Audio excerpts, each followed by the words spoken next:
When my stepmother threw the last photograph of my mother into the fireplace, I didn't scream. I didn't cry.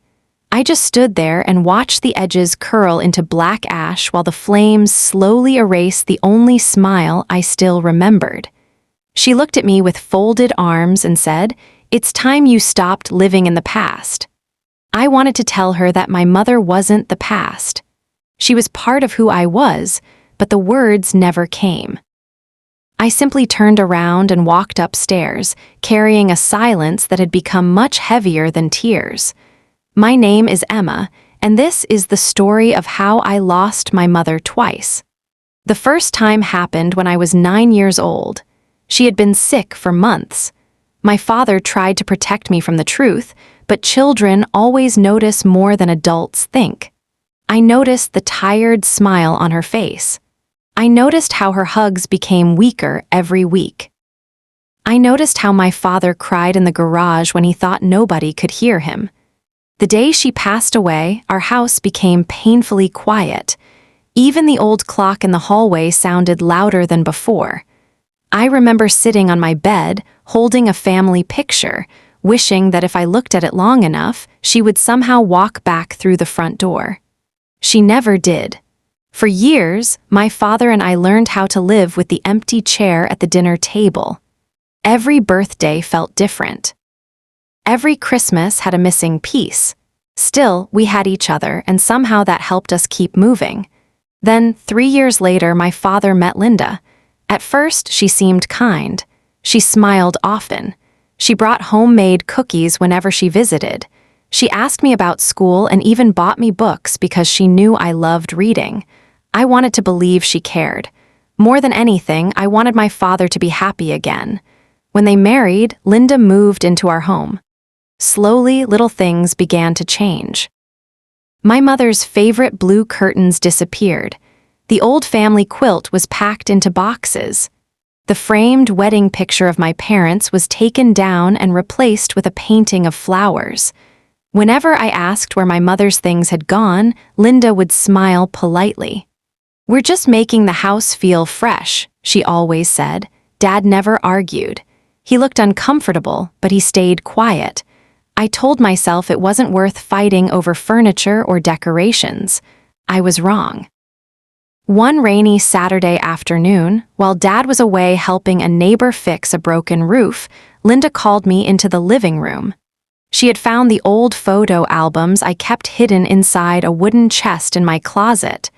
There were dozens of pictures, my mother holding me as a baby, my parents dancing in the kitchen, family vacations, birthday cakes, simple moments that meant everything to me. Linda flipped through the pages without smiling. Then she closed the album. "You need to let these go," she said calmly. I reached for the book, but she stepped back. "These memories are keeping this family from moving forward." Before I could stop her, she walked to the fireplace. My heart started pounding. "Please," I whispered, "those are all I have left." She looked at me for a long second. Then, without another word, she dropped the first album into the flames. I rushed forward, but the fire spread too quickly. One picture after another disappeared into glowing ash, taking pieces of my childhood with them. I stood frozen, unable to believe what I was seeing. At that moment, I thought she had destroyed the last connection I had to my mother. I had no idea my father had already protected the one thing Linda could never burn. The smell of burned paper stayed in the house long after the fire had gone out. Every time I walked past the fireplace, I could almost see those photographs disappearing all over again. I kept asking myself the same question: why would someone do something so cruel? When my father came home that evening, he immediately noticed my red eyes. He placed his toolbox by the door and quietly asked, "Emma, what happened?" I opened my mouth, but no words came out. Linda answered before I could. "She got emotional over some old photo albums," she said with a careless shrug. "I thought it was time to clean out things we didn't need anymore." My father's face changed. "What photo albums?" He asked slowly. "The ones from your first marriage." For a few seconds, the room became completely silent. Dad looked at the fireplace. Then he looked at me. He didn't have to ask another question. He already knew. "You burned them," he whispered. Linda crossed her arms. "I was trying to help this family move on." Dad's shoulders dropped as if someone had taken all the strength out of him. "Those weren't yours to touch." His voice wasn't loud, but it carried a sadness I had never heard before. Linda rolled her eyes. "They were only pictures." "No," Dad replied quietly, "they were memories." I had never seen my father stand up to Linda before. Usually he avoided arguments. He believed silence solved problems. But this time, something inside him had finally broken. Linda walked away, clearly annoyed. "I won't apologize for trying to make this house feel like our home." She disappeared upstairs, leaving Dad and me alone. He sat beside me on the couch without saying anything for a long time. Finally, he reached for my hand. "I'm so sorry, sweetheart." I shook my head. "It wasn't your fault." But deep inside, I wished he had stopped it before it ever happened. That night, neither of us slept much. The next morning, I walked into the kitchen expecting another uncomfortable silence. Instead, I found Dad sitting alone with a cup of cold coffee. He looked older than he had the day before. He smiled weakly when he saw me. "Can you come with me after breakfast?" he asked. "Where are we going?" "I want to show you something." An hour later, we drove across town to a small brick building. It was the office of the lawyer my parents had known for years. I looked at Dad with confusion. "Why are we here?" He took a deep breath. "Because there are things your mother wanted you to have someday." My heart skipped. "I don't understand." He smiled sadly. "Your mom knew she wasn't going to be with us forever. Before she passed away, she planned everything carefully." The lawyer greeted us warmly and disappeared into a back room. A few minutes later, he returned carrying a large sealed envelope and a small wooden box. My hands trembled before I even touched them. Dad nodded. "Go ahead." Inside the envelope were letters written in my mother's handwriting. My eyes instantly filled with tears. I hadn't seen her handwriting in years. Under the letters was a list of items stored safely in a private deposit box. Family photo albums, home videos, scrapbooks, my mother's journal, and hundreds of photographs that had been professionally copied years before. Dad smiled gently as tears rolled down my face. "I never told anyone about these," he said softly, "not even Linda." For the first time since the fire, I felt something I thought I had lost forever. Hope. But neither of us realized that Linda had already started asking questions about what my father had secretly promised to leave me. When we arrived home, I carried the wooden box to my bedroom as if it were made of glass.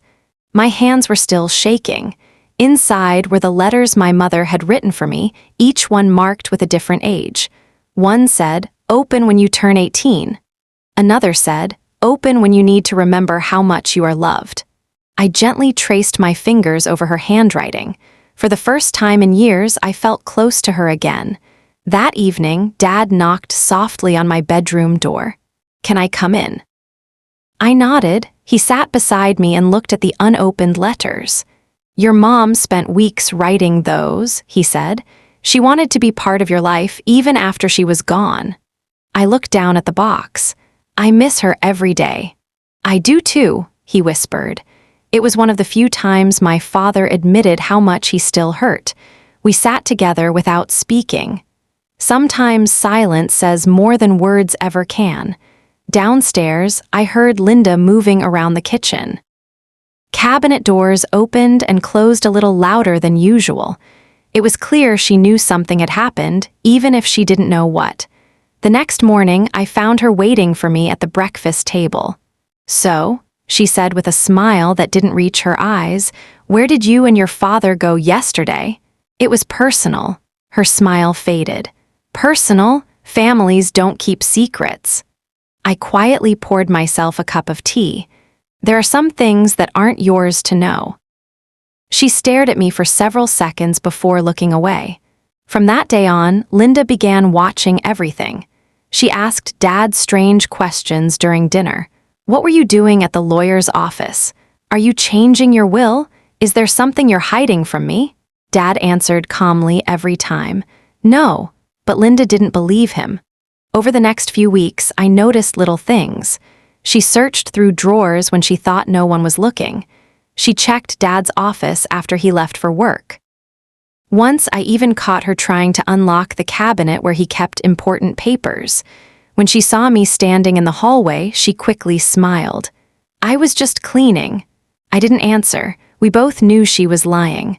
One rainy afternoon, Dad came home carrying a small locked metal box. Linda noticed it immediately. What's that?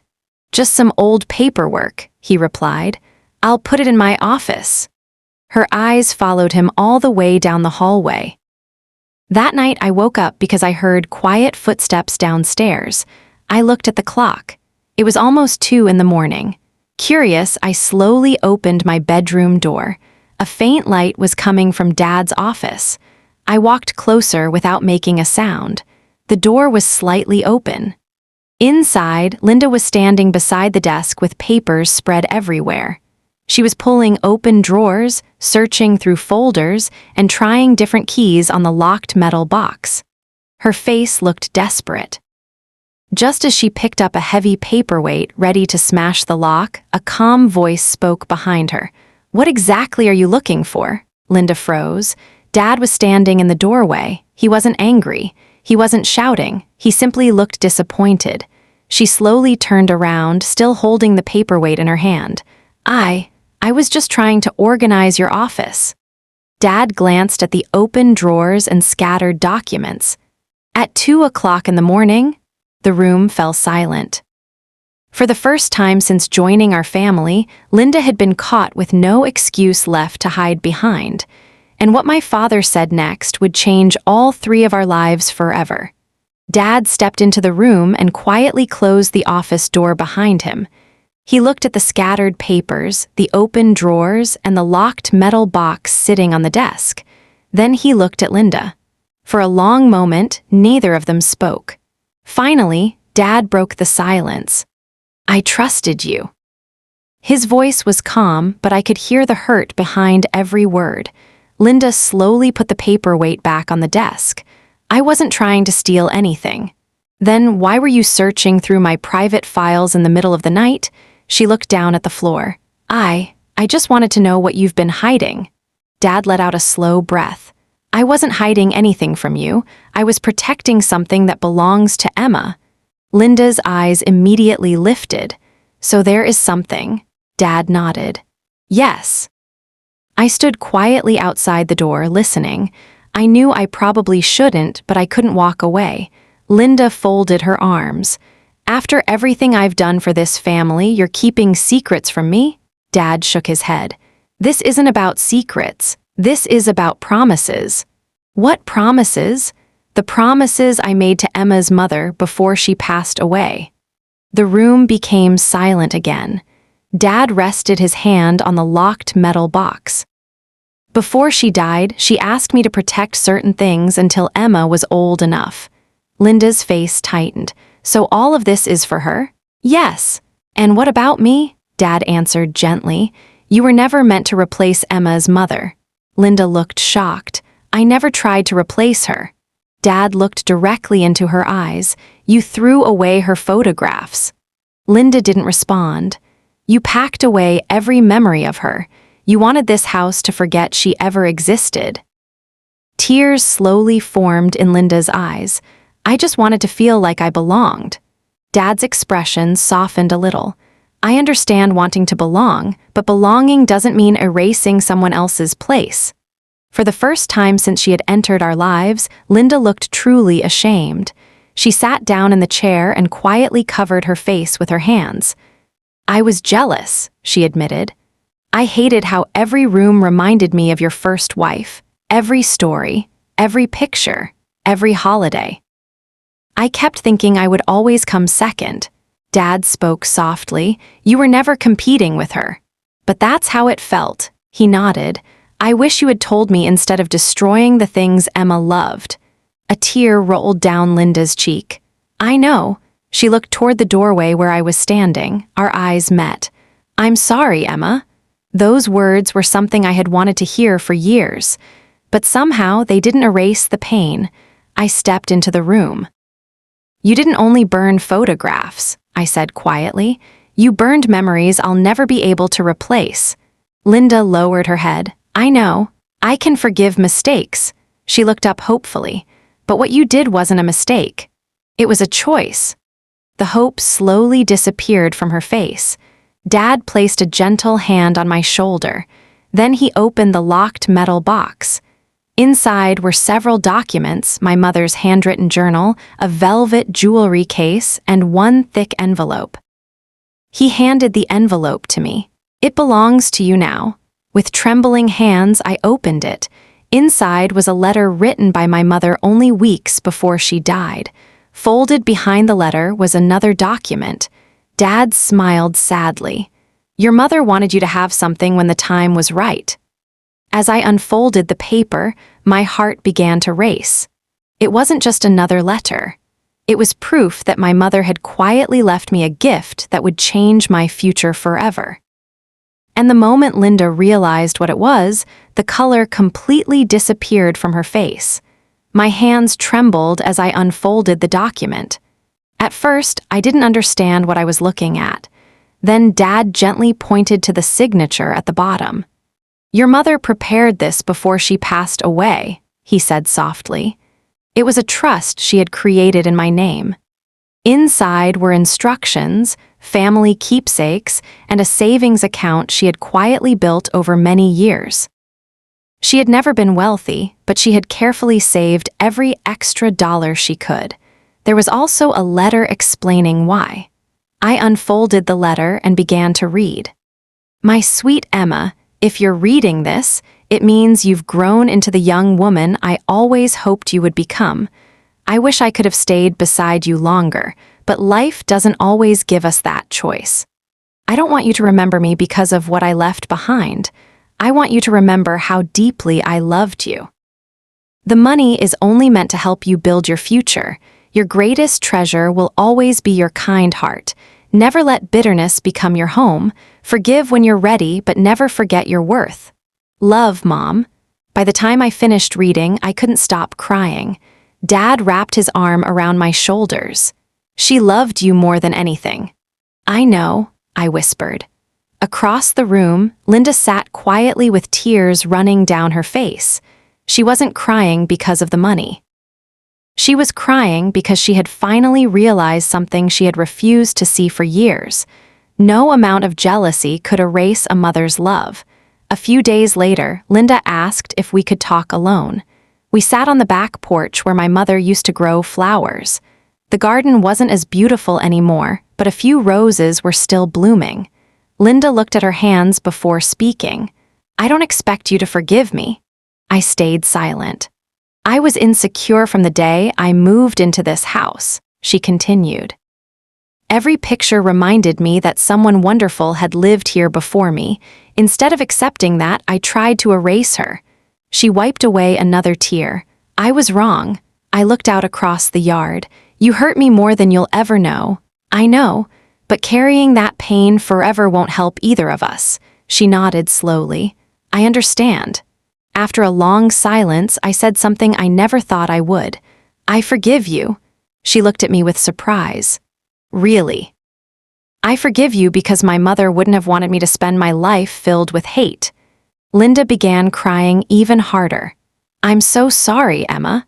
I believe you. Things didn't magically become perfect after that day.